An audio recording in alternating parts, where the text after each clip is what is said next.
The knock came with the rain, soft, weak, and almost swallowed by the storm. The nanny almost didn't hear it. The wind howled around the big house, rattling the windows like restless spirits. She wrapped her shawl tighter and walked to the door. When she opened it, a small boy stood there, drenched from head to toe. His clothes clung to his thin body, and his lips trembled from cold. "Please, can I have just a piece of bread?" he whispered. "I'm so hungry. I haven't eaten in days." Her heart squeezed. She rushed inside to her employer. "Sir," she said breathlessly, "there's a little boy at the door asking for bread." The man looked up from his chair. His voice was calm but firm. "Let him in. In my house, no one is refused food." The boy stepped inside slowly, looking around in awe at the large home. He sat at the dining table, and the nanny placed a plate of hot rice and stew before him. He ate quickly at first, then slowed down, trying to be polite. As he lifted his head, his eyes froze on a framed photograph hanging on the wall beside the staircase. A woman smiled from the picture, gentle eyes, kind face. The spoon fell from the boy's hand. At that moment, the master of the house walked in. "What's your name, lad?" he asked kindly. The boy swallowed. "Favor. Favor Johnson." The name hit the man like thunder. His hand gripped the back of a chair. "Who is your mother?" he asked, his voice suddenly unsteady. "My mom's name is Ijeoma," the boy replied softly. The room went silent. The man turned, walked slowly to the wall, and removed the framed photograph. His hand shook as he brought it to the boy. "Do you know this woman?" he asked. The boy's eyes widened. "That's my mom." Tears streamed down his face. My son, Favor." "What happened?" he asked quietly as he stiffened in confusion. The man sat down, still holding him. "Years ago," he began, "your mother left this house with you. She said she needed to visit her village, CHUK'MA. But she never returned. I searched everywhere. I reported to the police. I asked everyone but there was no trace. It was like the earth swallowed you both." Favor looked down. "Mama told me not to tell anyone about you. She said some people were angry with you, that they wanted your land and money. She said we had to hide." As the boy warmed himself by the dining room, the house carried echoes of a past that once made it lively. Years ago, this same house had been full of laughter. She was not born rich, but she carried grace like a queen. She had met Emeka at a village festival in CHUK'MA. He had been drawn not to her beauty first, but to her kindness, the way she gave her food to a stranger before eating herself. They married despite family objections. Emeka's brothers believed he should marry into a wealthy family. But Emeka chose love. When she became pregnant, Emeka treated her like glass. He followed her to antenatal visits, read books about babies, and prayed every night. The day their son was born, Emeka slaughtered 2 goats and fed the entire village. They named him Favor, because that was what he believed the child was from God. Those were golden days. Evenings were their favorite time. Ijeoma would sit on the veranda, Favor on her lap, while Emeka told stories of tortoises and clever hunters. Sometimes the baby would laugh so loudly that neighbors would peek over the fence just to watch. But happiness often attracts envy.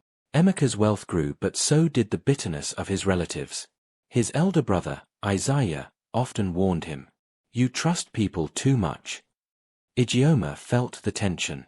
She would wake some nights sensing someone outside the compound. Then came the threats. Rumors in the village. Whispered words that Emeka should share what belonged to the family. One evening, Ijeoma overheard 2 men near the fence. "If anything happens to the child, let's see how he keeps that land." Fear settled in her heart. She begged Emeka to increase security, but he believed family would never go that far. He was wrong. One morning, while Emeka traveled to the city for business, Ijeoma made a decision that broke her heart. She packed a small bag, took some clothes for baby Favor, wrapped him tightly on her back. She left a short note. "Forgive me. I am doing this to protect our son. I will come back when it is safe." She disappeared. When Emeka returned and found the note, his world collapsed.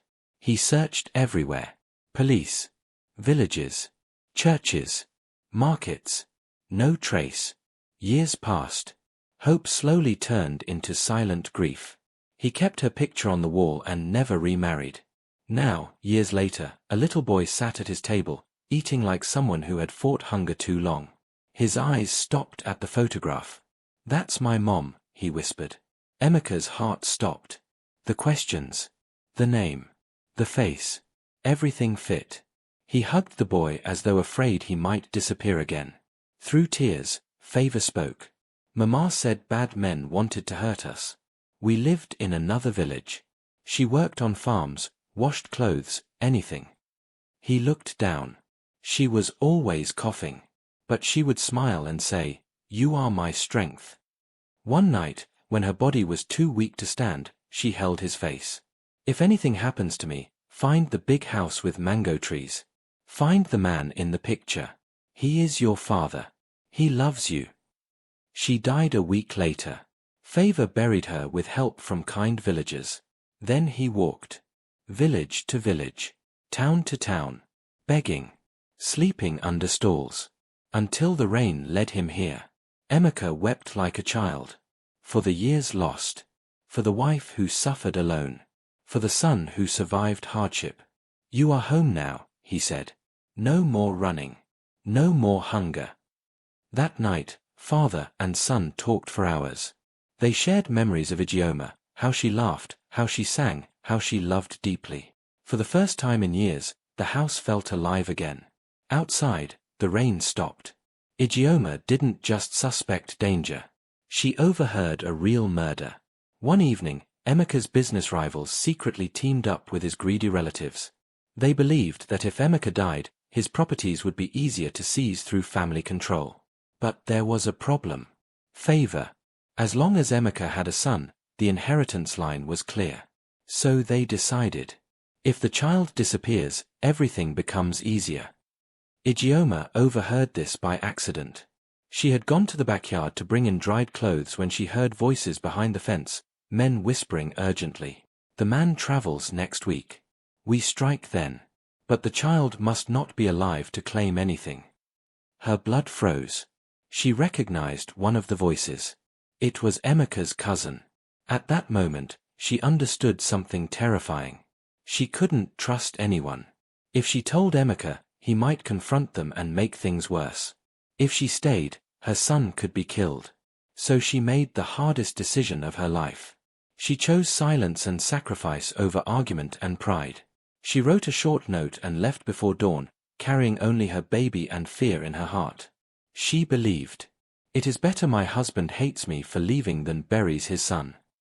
While in hiding, she tried to send word back, but news reached her that Emeka had been attacked once on the highway by unknown men. He survived. That confirmed her fears. She decided staying away was the only way to keep Favor alive. But poverty, stress, and sickness slowly wore her down. She died believing Emeka might never understand, but hoping one day Favor would find his father. Moral of the story.